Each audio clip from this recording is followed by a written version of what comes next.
to Carte Blanche, the show where candid conversations about our great city and state take center stage.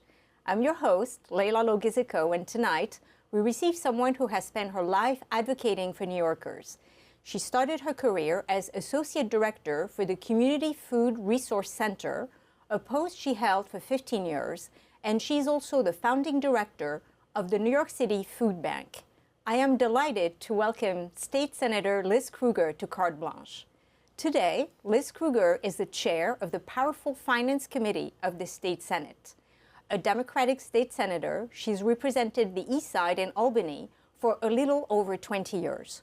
So, what does it mean to be one of the most senior members of the state legislature? How much stress must one endure to negotiate the state budget? And how does one keep their sense of humor in the cutthroat corridors of Albany? Stay with us as we give State Senator Liz Krueger carte blanche to talk about leadership, advocacy, and the delicate balance between fight and negotiation.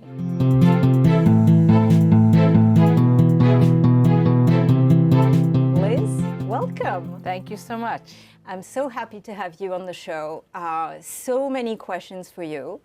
But before we dig into the current politics, and oh boy, are they keeping us up at night on our toes, I wanted to ask you a little bit about your early career in politics. So you've been, and for full disclosure, you are my state senator. I am a constituent. Yes.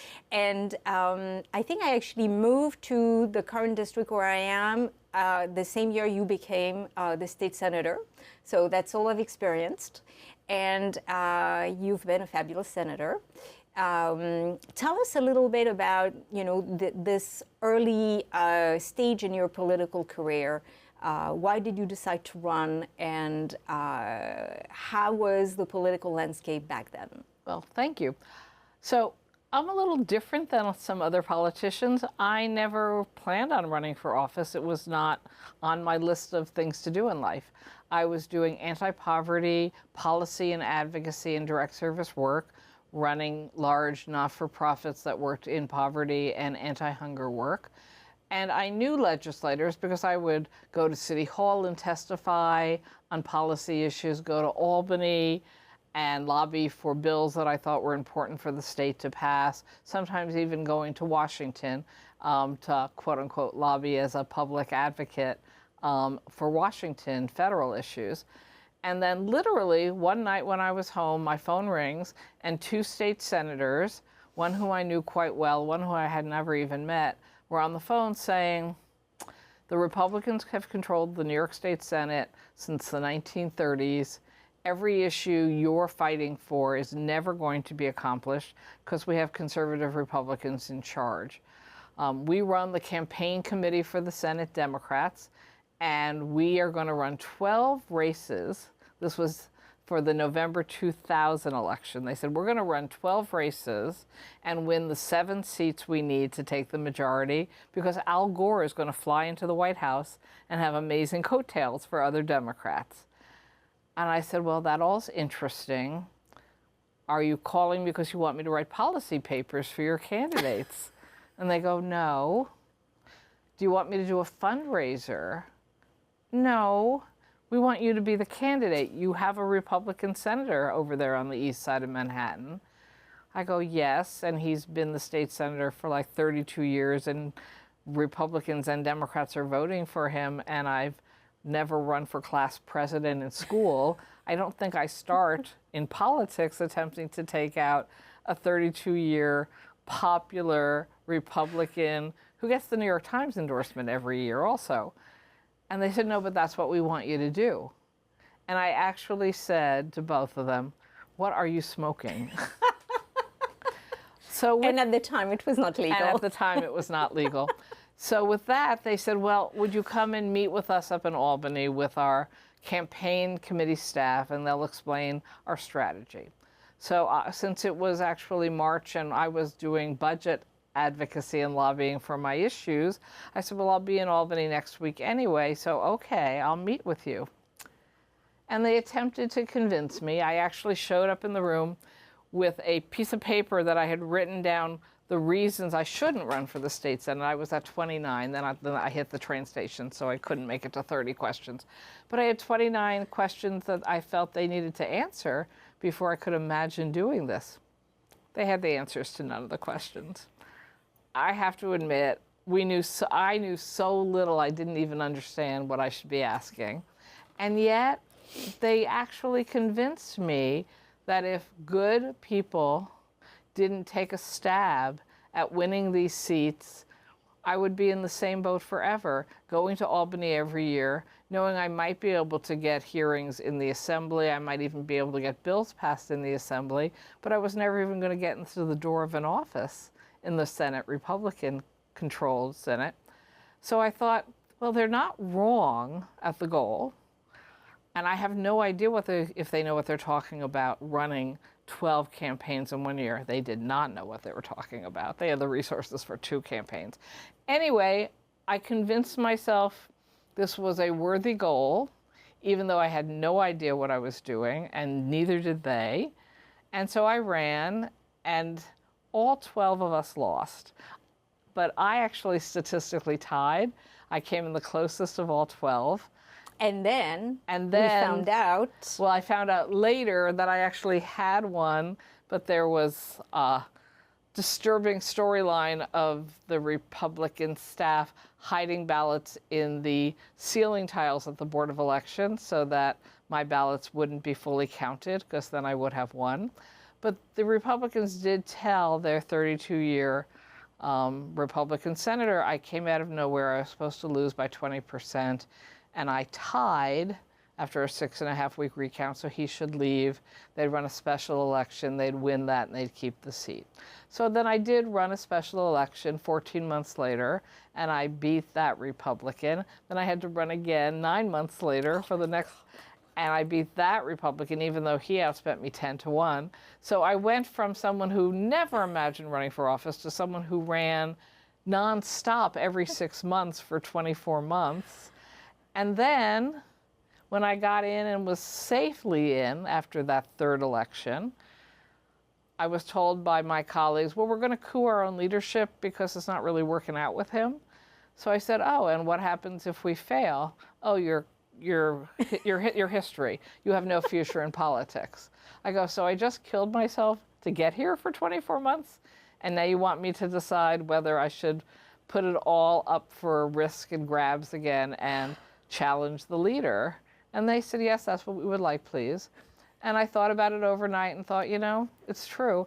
I did this to accomplish a much bigger set of goals. It's not really about me. It never was about me. So I agreed to participate in the coup. We did change leadership. And then... So was that the lawsuit in 2005? Oh, no, this was earlier. This was making David Patterson the leader, the new leader of the Senate Democrats in 2003, the beginning of 2003. So one thing that we need to tell viewers is that, you know, as you said, the seat had been Republican. People don't remember that, but that seat had been Republican for decades. 33 years. And do you remember, so you received the endorsement of the New York Times. Shockingly, Do you remember what they wrote? And I actually can pull it out. I didn't actually look it up. Because I think they were very prescient. So here is what the New York Times wrote about you. While either of these candidates would be an intelligent and hardworking senator, Ms. Krueger seems much more likely to try to shake up a legislature that is in need of all the shaking up it can get. I forgot about that. Yes, I did. Actually, my campaign theme was help me wake up the sleeping state Senate. And I served coffee at subway stops in the morning. Oh my God, I love it. So, and this is also what the New York Times said about you. So they noted that your opponent had received all the labor endorsement, all the union endorsements. And they noted that she, talking about you, is an energetic campaigner who knows how to make her own luck. Well, that's lovely. you know, in fairness, Labor stuck with the majority at that time. And the Republicans had been the majority, again, since 1938 or 39. So even if they agreed with my policies more than the Republicans, they also knew that to go with a Democratic insurgent against a Republican would cut them off from even having an opportunity to talk to the Senate. So I must admit, you know, some people who I had worked with for years in anti-poverty work who were, you know, big labor representatives were a bit embarrassed about working against me. I got some of them to agree to neutrality. That was pretty much the best I could do at that time.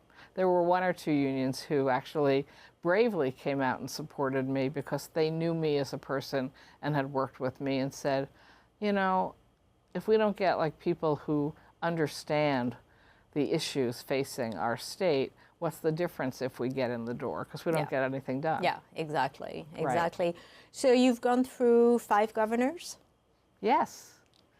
We're on my fifth governor: George Pataki, Elliott Spitzer, David Patterson, Andrew Cuomo, and Kathy Hochul's our 5th. Yes.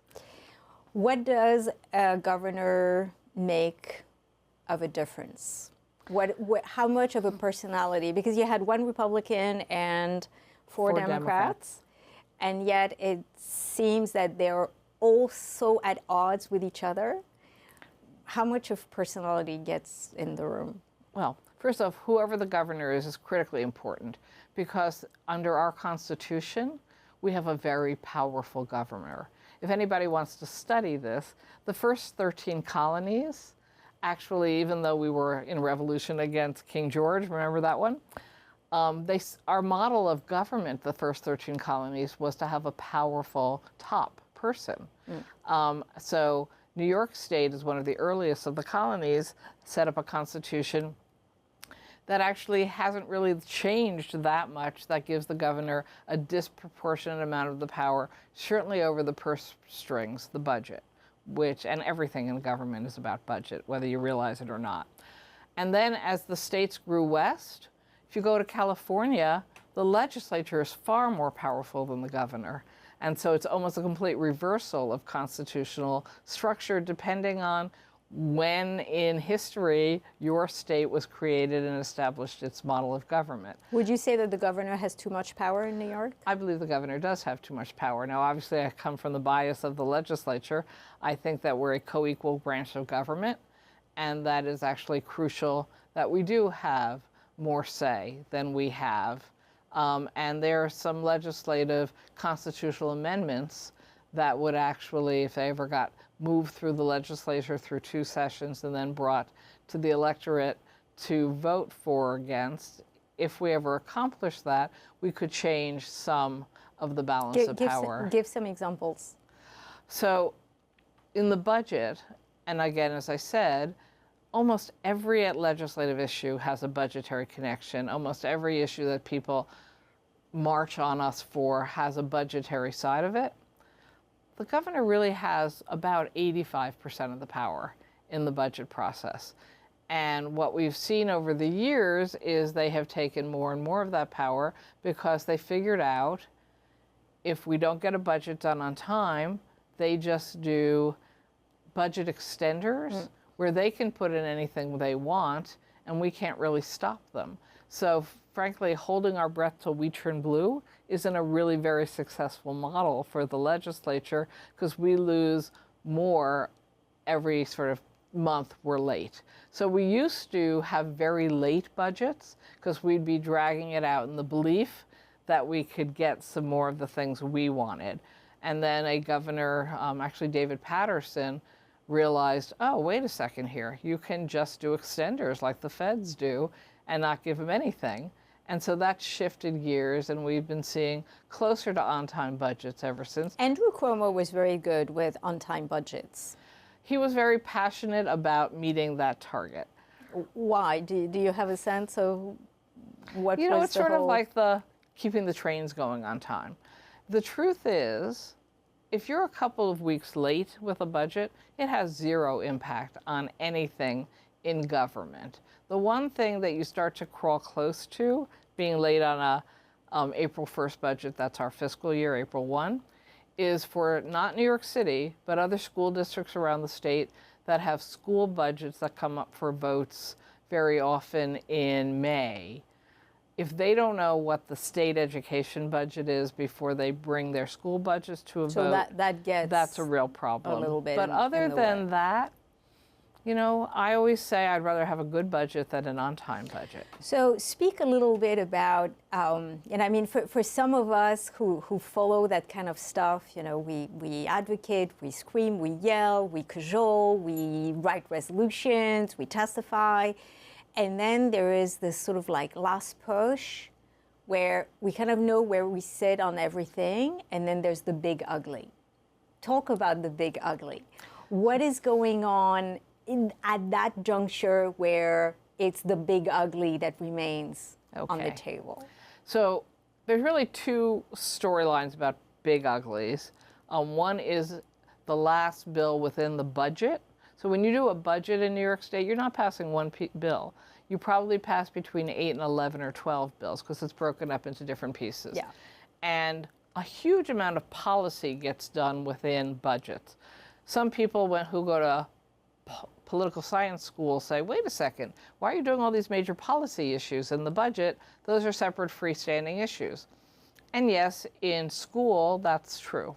And in real life, people understand in the political process that issues that are controversial but get enough attention are very likely to end up being resolved within the budget, where a group of legislators might say, I wouldn't vote for that as a freestanding bill, but it's in the education budget, and I'm not voting no on the education budget. So if that gets stuck in there, I guess I might hold my nose and pass and vote yes, or vice versa. So our budget document has very much become a policy document as well as a budgetary document.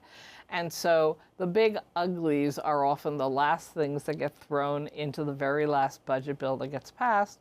And sometimes you sit there and go, those topics have absolutely nothing to do with this bill. What are they doing there? And the answer is because those were the deals that were worked out at the last minute or thrown in at the last minute and end up, quote unquote, in the last budget bill and are defined often as a big ugly.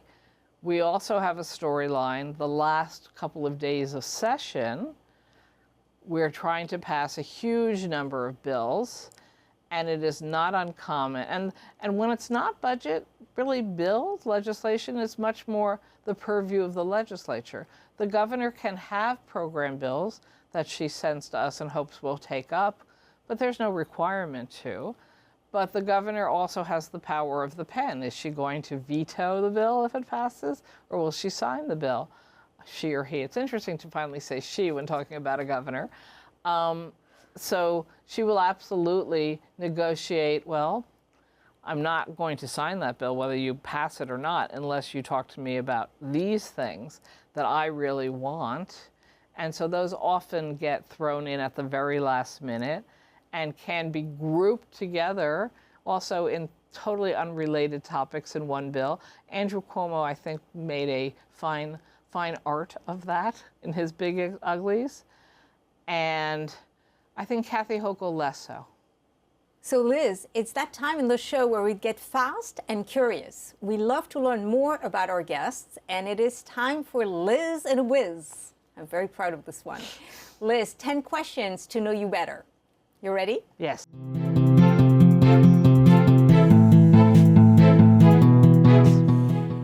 What is your go-to comfort food? Almost anything on a diner menu. I love diners. I grew up in New Jersey, the state of diners. So whether it's a salad or a burger or a really good omelet, I love breakfast any time of day, and you can count on diners to offer you that option. Do you have an untold talent? Well, I love to sing, and I've been known to karaoke. Oh my God. So all right. I guess that's my untold talent. Can you sing something for us? Oh my God. This isn't fair. I'm in a New York state of mind. Woo! Love it. Love it. Do you have a secret vice? Ooh. Do I have a secret vice? Clearly anything Or maybe sweet. not so secret. No, not secret at all. I love sweets, even though I'm not supposed to eat them. And I'm actually allergic to chocolate, but it doesn't stop me from eating it. I've been sneezing from chocolate since the day I was born. And yet my view is, all right, you sneeze a little bit, big deal. Doesn't stop me from eating chocolate. All right, what is your secret weapon? I think my sense of humor. I think my sense of humor might be better than my brain. And also when everybody's sort of heads are falling off in panic on whatever, and I tend to just calm down and get funny. And that seems to actually work. I don't know if it's intended to be a secret weapon, but I certainly use it that way. Do you see the glass half empty or half full? Half full. Always? Always. Do you get discouraged? Sometimes, but then I go to sleep and wake up in the morning and keep going. Yep. That's a blessing. That Yes, is really it a is. blessing. Are you more burger or pizza? Burger. Cupcake or donuts? Which one's chocolate? If it has chocolate, it's the winner. Carrot or stick? Carrot. And finally, what is the most critical policy issue of our time, in your opinion? Climate change. Whoever comes to talk to me, whatever issue they want to talk to me about, I remind them, if we don't save the planet, it doesn't matter what they want or care about. We won't be here to deal with it. So I just find it is crucial that we all just get much more serious about our understanding of this impact and what the impact is on our lives. You know, I don't have children, but I have nieces, nephews, great nieces and nephews, and the concept that people don't understand, you know, our children's lives are so at risk. They won't have a planet to function on. And so that has to be the #1 issue.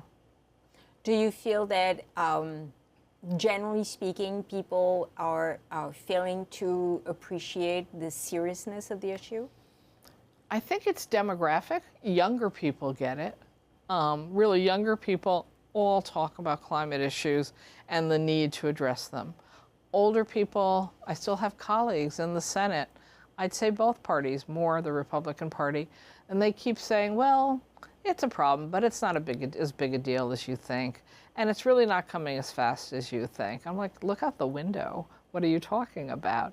And then they listen to gas oil industry who's intentionally falsifying information, funding 501c4 organizations, giving out false information. And they have this constant like bang of the drum. We don't need to rush. These are still new ideas. We shouldn't be rushing into them. And they actually say, well, solar and wind and geothermal are just experimental. I'm like, we've had the sun, wind, and the core of the planet for billions of years. We actually know they're not experimental. And we know the models of energy that we can produce using them are not experimental. We're literally decades behind some other countries in the world. So it really does worry me that there is an industry who's intent on convincing us that it's not a problem, using the exact same strategies, frankly, as the cigarette companies used for years to convince us, no, it doesn't really kill you. It really did kill you, and they knew it. And the oil and gas industry know this is killing us. And they're still hiding behind very expensive campaigns to convince us that some of us are overreacting. So we are now in this really weird situation where we thought that we had congestion pricing. And actually, I will not even finish the sentence. Where are we with congestion pricing? some people, probably that you and I both know, have worked on that issue for as long as 15 years, if not longer.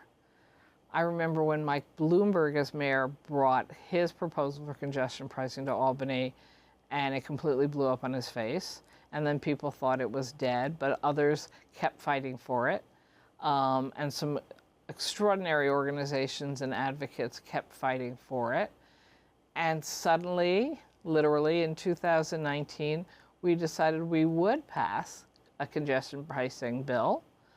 And then the MTA and advocacy groups and transportation experts and the federal government and environmental experts, because congestion pricing isn't just about additional money for the MTA capital plan, although that's a big part of it.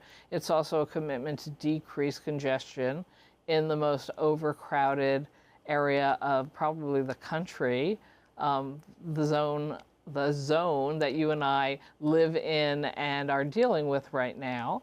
And it also is intended to decrease the environmental damage from so many gas oil vehicles going through our streets every day. So many levels of detail, so many decisions, so many hearings. You talked about people participating in hearings. I can't even count how many hearings, how many documents, how many proposals on the table that were sort of whinnied through and decided. Federal environmental impact studies, reviews by various federal, state, and city agencies to get to a plan, not a perfect plan and not a plan that everyone likes, but a plan that a vast universe of experts believed was in the best interests of all those assignments. Money for the MTA capital plan, commitment of federal matching funds that I read today in a state controller's report. Now we have $17 billion of federal matching funds at risk because we don't seem to be going forward with congestion pricing right now. This is really critical because people don't really understand how those federal grants work. But basically, the feds, as you know, they will give a state or a municipality the money, provided that said state or municipality is able to show that they have secured their share of the funding. They're not going to pick up 100% of the bill. No, they never do. And they want to know that the money is there from another source. Right. So all of a sudden, if you remove that, kind of by statute, the feds have to say, well, sorry, you can't have the grant. Correct. And now it's like it's the domino effect. It's like no congestion pricing. And regardless of where you stand on it, it's like, is it good? Is it bad? Do we like it? Do people in the zone need to be exempt? We can have these debates. And I mean, I have strong feelings about that, but that's besides the point. It's like budgetary, like good practice is reliability. We need to know where the money is going to come from. You can't just be like, oh, well, we'll figure it out. And the MTA is a public authority with a board, and we passed a legal change in 2009 to clarify that whoever appoints you to boards of public authorities, you are obligated to make independent fiduciary responsibilities in the best interest of the organization. Because it was of great concern that that wasn't happening. And so we did pass a law, and it's explicit. So you can't make the decision to serve whatever. You can't just say, well, the person who put me on was the governor or the mayor, so I have to do what they say. The law is explicit. No, that is not your responsibility. Your responsibility is the fiscal stability of your authority. So today is Tuesday, June 25th. I don't know when this tapes or when we watch it, but tomorrow is the MTA board meeting where they're supposed to be making their independent, fiduciarily responsible decisions about capital programs of the MTA going forward. And we've already heard from senior staff at the MTA that they believe, based on not having the $15 billion bonded money that congestion pricing was supposed to get us, that we can't go forward with the Second Avenue subway project. We can't go forward with the timeline and commitments we made in court for disability accessibility of our subway stops, to put elevators in so that people who can't use stairs can actually use our subway system. It's crucial, and it was a hugely complicated, fought-out battle in the courts, and we agreed we were going to meet targets. We named stations that we were going to make accessible by X dates. We're being told there won't be the money for that. There won't be the money for endless major projects because we won't have the capital money, and we will lose federal match money. And it's so disturbing to me. And I try, every morning, I try to come up with ideas of how we solve this problem. Because the governor put a pause on, but didn't seem to think through what the negative implications of that decision would be. How do you explain her decision?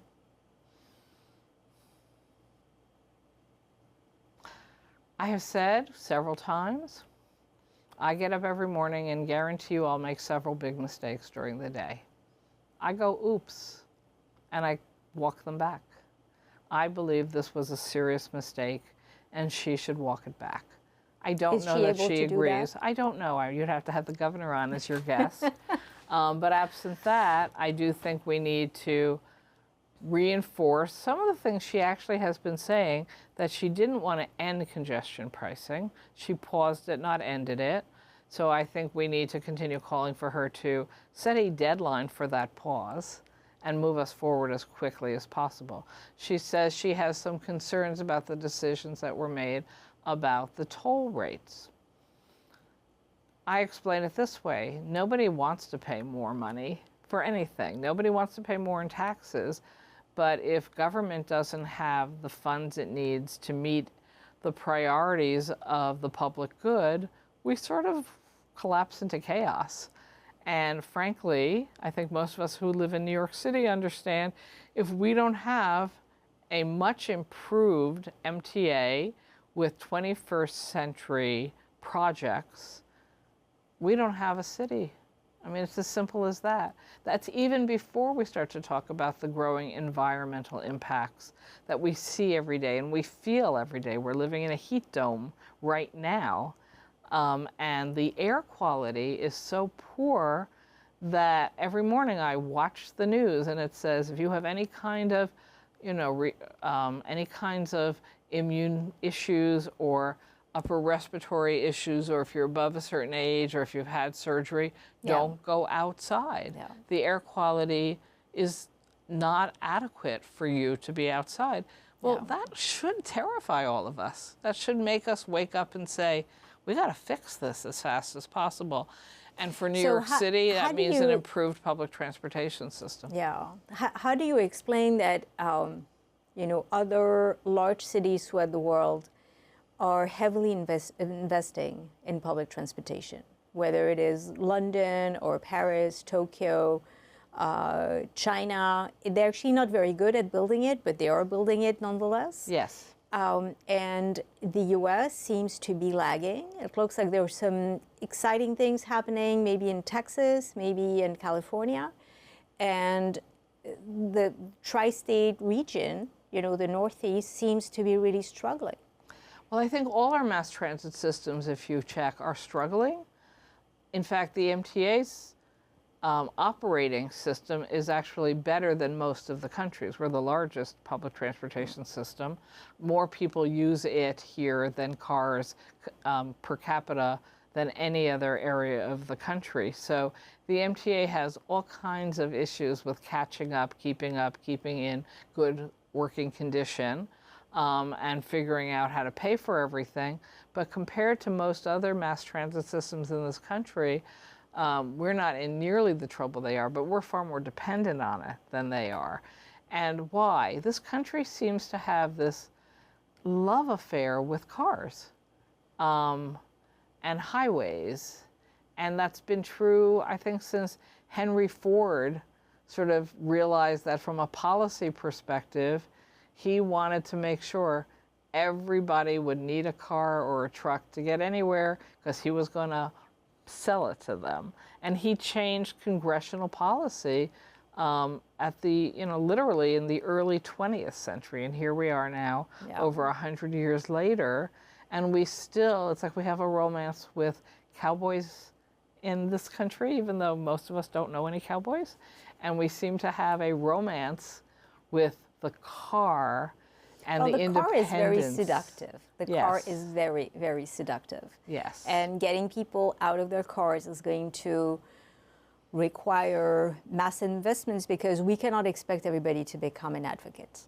God bless the, advocates who are fighting for, good public transportation. And, I call myself one of them.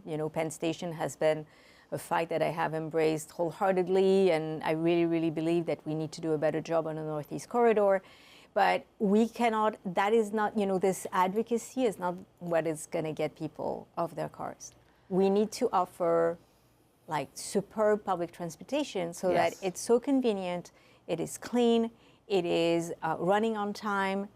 I mean, this past week at Penn Station, it has been a nightmare. I know. A disaster. A disaster. It's just like, and if we continue to do that, people are going to keep, staying in their cars. Right. Well, and you talked about, it's so much bigger than just New York City or congestion pricing, because yes, we've gotten to know each other quite well in Penn Station discussions. And we know, because I know you're from France and I have traveled, the train system in Europe puts us to shame. The train system in Asia puts us to shame. And I've even had meetings with people from Germany and Japan who've said, we'll come and build you a good train system to connect DC to Boston. Oh yeah, no, exactly. We'll even pay for it. Exactly. Like we don't understand. Deutsche Bahn is just like waiting. It's like, we're here. We know exactly how to do it. That's right. And they have bullet trains and fast trains. And we're like always amazed each time you can't even get in or out of Penn Station because something went wrong along the route between DC and Boston or Montreal, and we go, why is that? And it's like, well, what do you mean, why is that? That happens like 6 times a year. That you're bringing the East Coast to a halt because we don't have a functioning national rail system. And I do hold the federal government accountable and responsible because clearly that's a multi-state issue. And when we look at the percentage of the economy of this entire country that runs between DC and Boston and Montreal, it's like, seriously, people? Like, there are third world countries who have better rail systems than we do. 2.3 trillion. So it's probably like the GDP of a mid-sized European country. Exactly. It's crazy. I know. And we can't really say, well, nobody's figured it out, because you look around the world and you go, like, yes, oh yeah, they figured it out. Like, what's wrong with us? So it's very frustrating. So the other great obsession of New Yorkers seems to be land use and how our city looks, and how new buildings get built and what sort of rules and regulations go around that. It seems to polarize people a lot. And in the past 3, 4, 5 years, housing has been really at the center of a lot of policy discussions, both in Albany and here in New York City. Are we doing well on those issues? Are we looking at the housing and land use issues the correct way? I'd have to say no, because we haven't accomplished our goals. And in fact, I think we have statistically gone backwards. So actually, when I ran for office, I told you before, I was sort of drafted, and the issues were, what did we need to fix?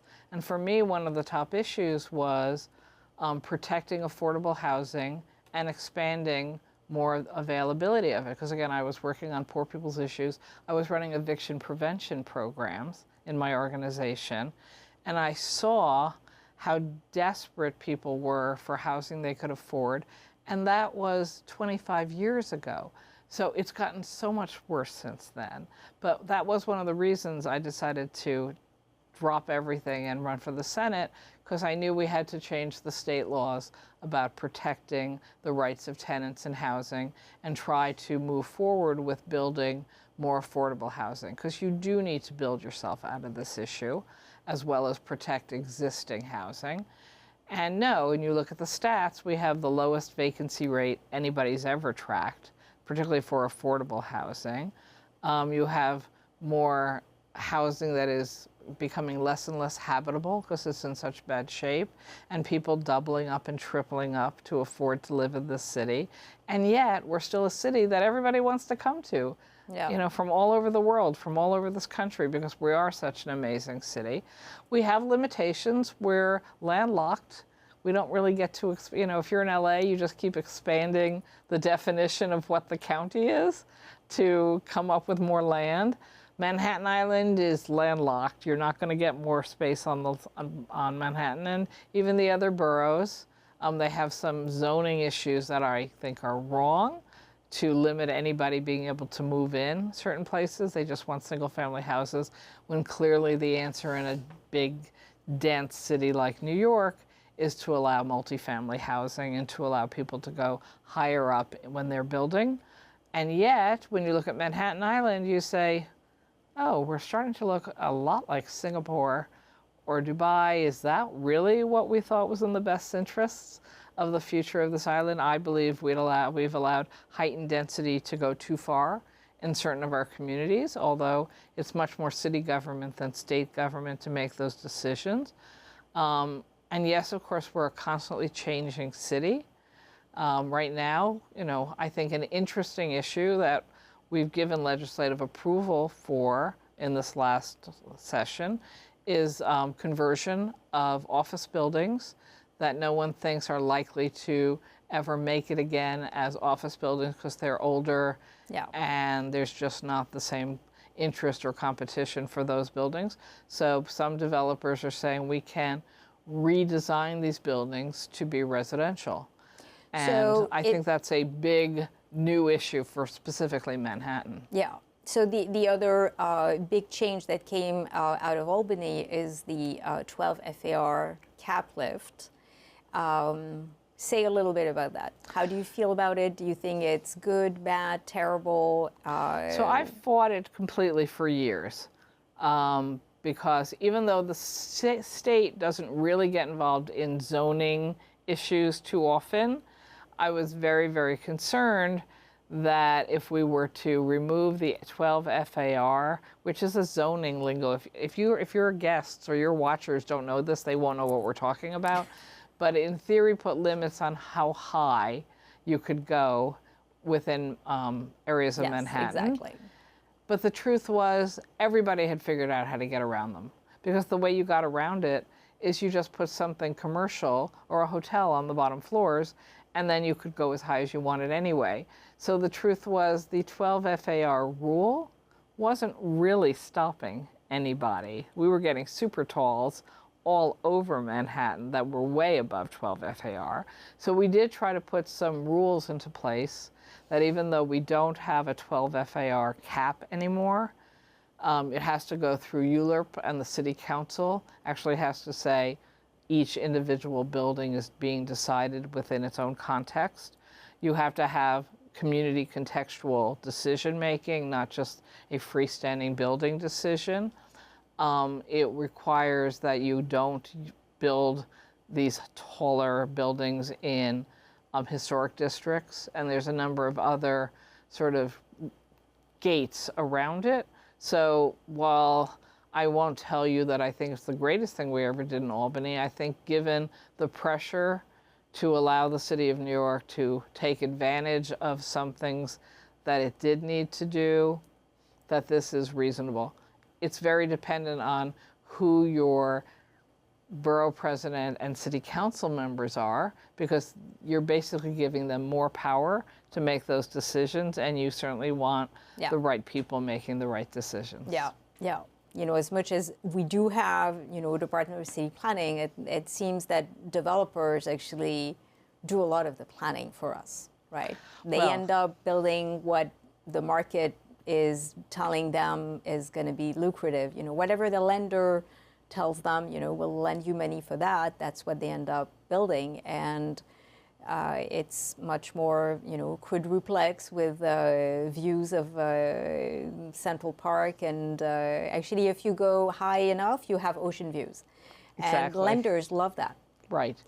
And you should do another whole show on that. But, the history of city planning in Manhattan in particular, having been handed over to real estate, dates back clearly to when Ed Koch was mayor.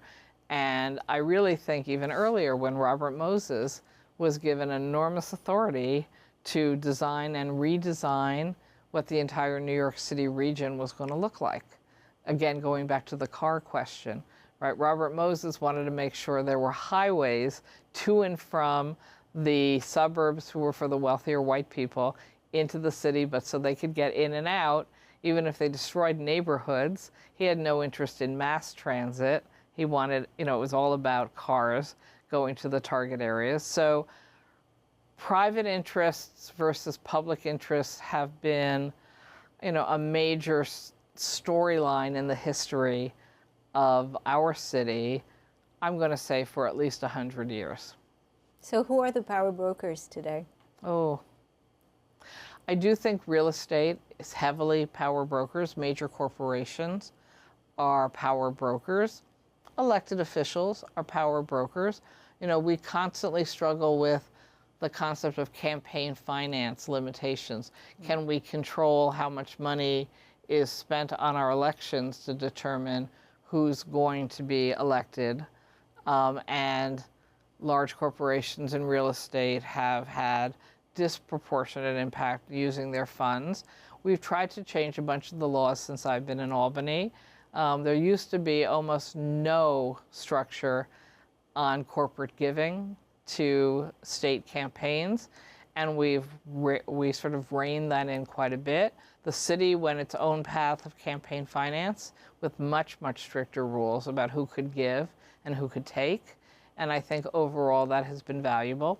The problem is we have a Supreme Court.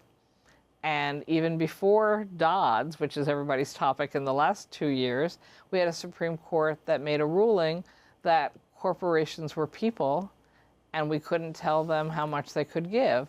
So we created an entire industry of sort of private PACs and dark money that was perfectly legal to give enormous amounts of money to impact elections from the president down to your local city council member, where as long as the people spending the money didn't directly talk to a candidate, they could do anything they wanted. And so to some degree, that decision by the Supreme Court and the actions that came out of it have resulted in far more power to big money in all elections in this country, even though we do have some campaign finance laws at the local and state level. Could the state legislature get rid of PACs?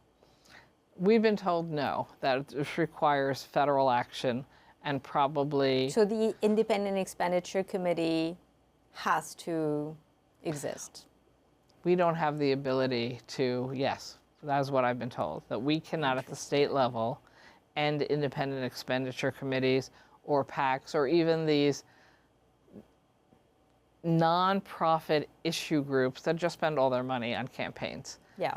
So there's a bunch of real problems for us that I don't think we can actually fix on the state level, even though we keep trying to do more transparency requirements, more time frame requirements, more obligations for the candidate to show that they had nothing to do with them over there or what they said over there.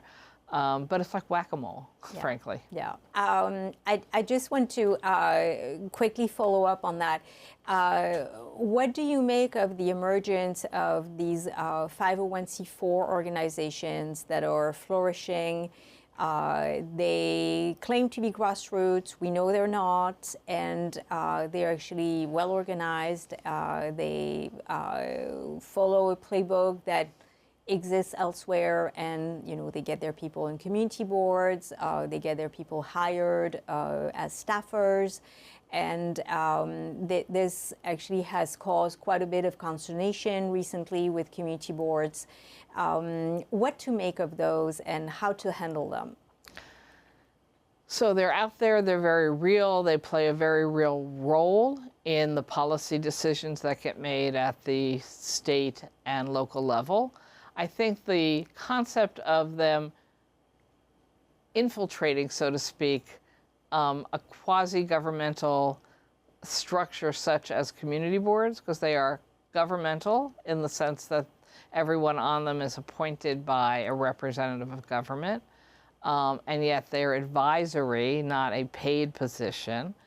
But for a city like New York, I think they play an invaluable role of giving voice and an opportunity for discussion and coordination and recommendations at the community level. So I love the concept of community boards. So it's very concerning to me that community boards, some, all, may be sort of in the vision of certain companies who say, we can get what we want more easily if we get the community boards to all side with us.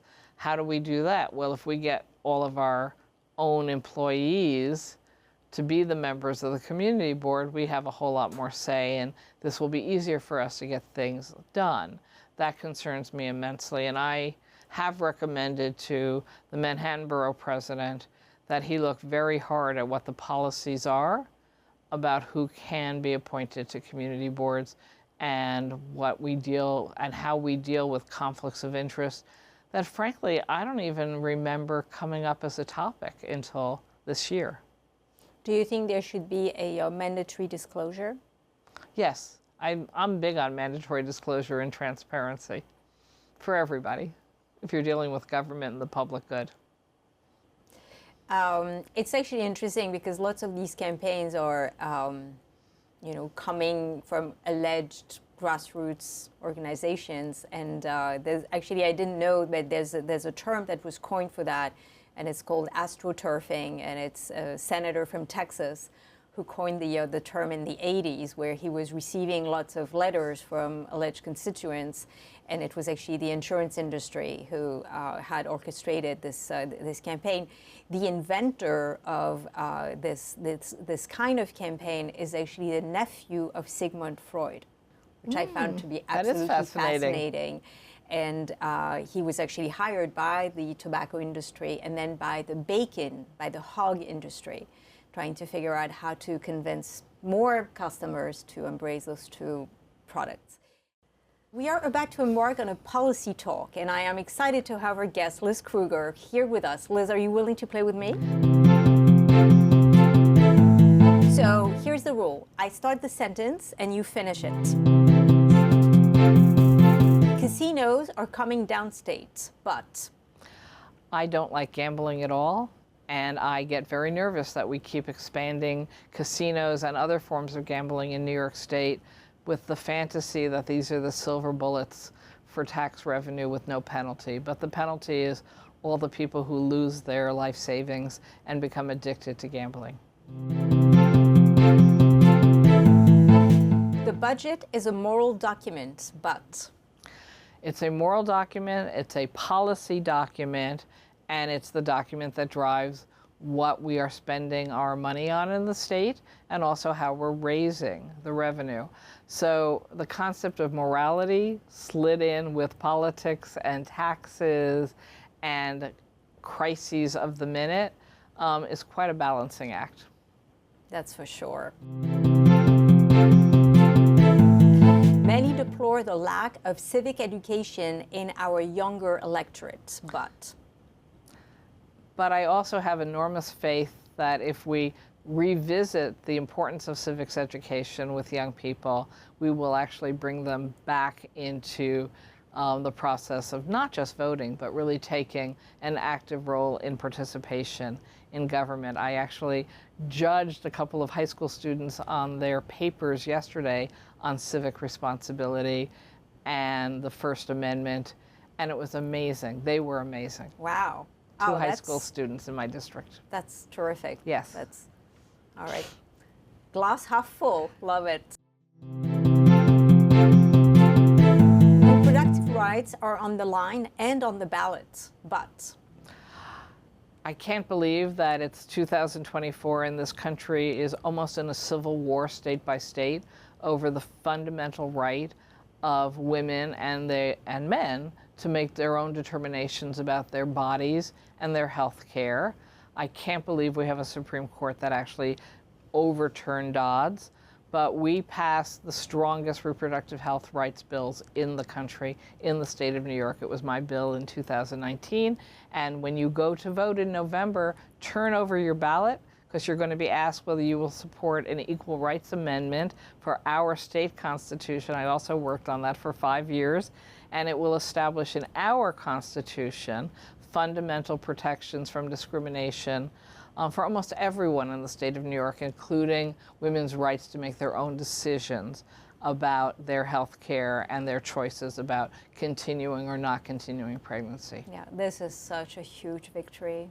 It is so We need everyone to vote for it amazing. in November. Yeah. Yes. Yeah. Yes. No, this is huge. This is really, really huge. Special interests exert very heavy influence in New York City and state politics, but I think it's true everywhere. I'm not even sure it's not true everywhere in the world, but it's incumbent on us as citizens and as voters to understand what roles they play and to counter that power through exposure and transparency and documentation of facts versus fiction. cannabis is legal, but I worked on that bill for 7 years. You're hitting all my bills. I did believe we should legalize recreational adult cannabis and expand medical cannabis and regulate CBD. So my bill does all of that. Have we had a bunch of hiccups? Yes, we have in the first 3 years of rollout. I never anticipated the volume of the illegal pop-up stores. That was a surprise. And it's all tied in, it turns out, to Chinese illegal cartels and buying up Iowa farms and trafficking people to grow this stuff and then renting out storefronts. We're finally getting our arms around locking them down and closing them, and I think that's crucial. and finally, Penn Station is a hopeless dump, but It's the struggle right now, as we talked about quite a bit with congestion pricing and funding for MTA and making sure that the people making the decisions are the policymakers and the engineers who really understand what we can do, and continuing our commitment to fund mass transit, which includes the rail lines coming in and out of the state of New York, adequately to deliver a system that works for everyone. are we going to get a better Penn Station? I don't know. I hope so. Glass half full. Right now, with all the capital funding problems for the MTA and issues with New Jersey and the Amtrak, I want to say yes, but I'm very nervous about it. And a possible presidential election that may... You can't bring that up now because I have to run, and that's way too depressing, even for this glass half full woman. We are going to hold the White House in November. We are going to hold the Senate, and we're going to take back Congress, and then we can have all those conversations in a more sane time. Fabulous. Well, thank you so much, Liz, for being with us tonight. It was really a pleasure and a great conversation. Thank you. Thank you for having me on. I appreciate it. Thanks. Thank you all for joining us today on Carte Blanche. It's been an enlightening and engaging conversation with our guest, Senator Liz Krueger, who has taught us a thing or two about good governance and the art of budget negotiation. Before we sign off, I want to remind everyone that your engagement and active participation are essential. Stay informed, testify at hearings, vote, ask questions, and let your voices be heard. So until next time, keep the dialogue going, and remember that here at Carte Blanche, the stage is always set for unscripted conversations. This was Carte Blanche. Have a fantastic evening, everyone.